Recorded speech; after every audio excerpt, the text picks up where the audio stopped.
Thank you, Mr. Chairman. I want to thank all of you for being here with us today. My district is served by Class 1, short line, and passenger rail service in Connecticut.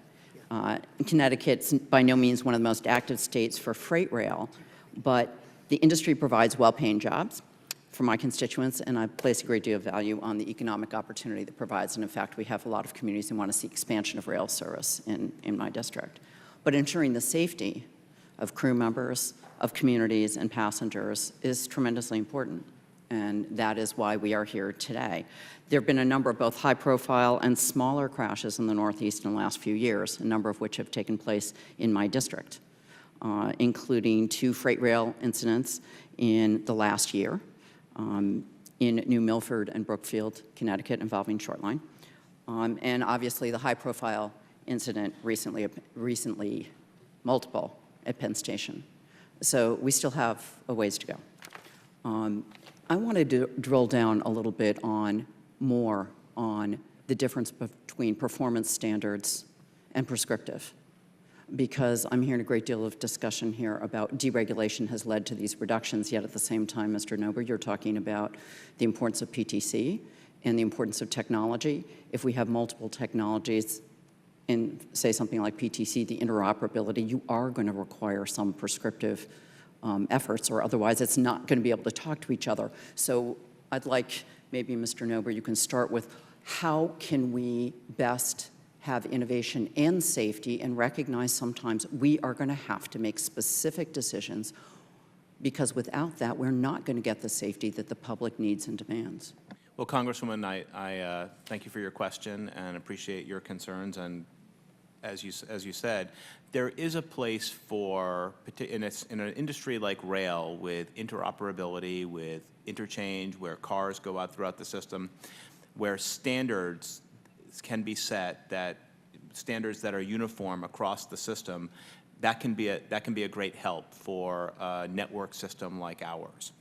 On the other hand, we do have a number of individual safety mandates that go to railroads, and I listed several of them in my testimony, but everything from how you originate a train, to how you inspect track, to how you look at each individual car, to how you investigate wheels, and that are done on a prescriptive. You will look at how reflective the tape has to be on the side of cars, that are done based on time. You will inspect this each and every time. And railroading is quite diverse.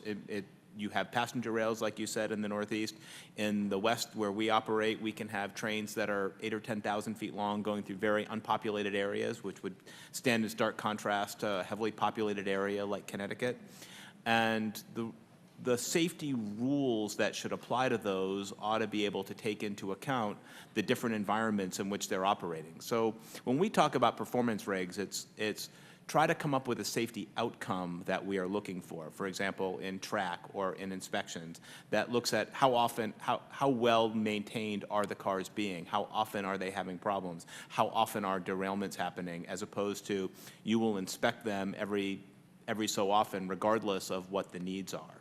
And so I do think that it's hard to do. There's no question about that. It's more difficult to measure and regulate on a performance basis than it is to regulate based on what we would call command and control, but activity-based, right? Because if you're a regulator, and I've run an administrative agency, it is much easier for them to say, we are going to ensure that you do X, and if you do X, then they can say, hey, we've done our job.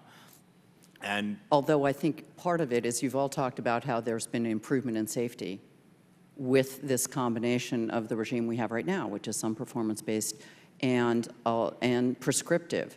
So you can understand concern on the part of members of Congress who have lines running through their district of moving away from a system that has in fact been improving safety. So that is, you're asking us to trust us that markets themselves. Some of us recently were on a trip to India, a place where there's a lot of issues with rail safety. Many other parts of the world, the market clearly does not work to provide safety, and you can understand why we have concerns with the just trust us attitude. We have a good culture, because you look around the world, that is not what happens if the market alone determines. And obviously that improvement in safety record has been a combination of those two. And I think it's unwise to suggest that it could be without prescriptive as well. Well, we would like to say at BNSF that we think the freight rail system in the United States, which is principally deregulated, not completely, is the safest and the best in the world. And when we look at the way we operate our system, safety and reliability are the two most important things we have. Because if we want to grow, if we want to draw freight from the highway and bring it onto rail, which should be a policy goal that all of us should share, then we have to be able to provide reliable and safe service for our customers. And the way we do that is through ensuring equipment integrity, it's through ensuring track integrity, and it's through ensuring that, you know, our people are able to go home safely every day. There's probably no place on our railroad that we inspect at merely the FRA minimum.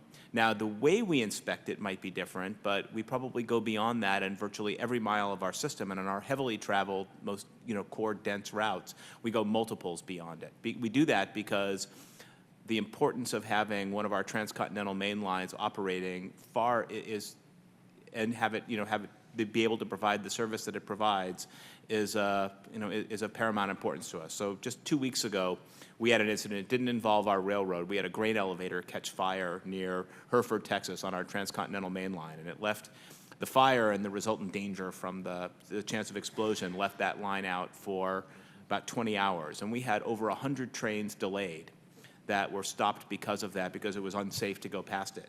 The consequence for our and obviously safety is first. We would never put any of our crew or our people in harm's way. But the consequence of an outage like that is tremendous for us as well.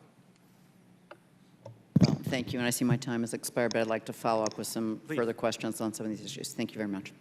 Thank you, Ms. Esty. Mr. Fernandez.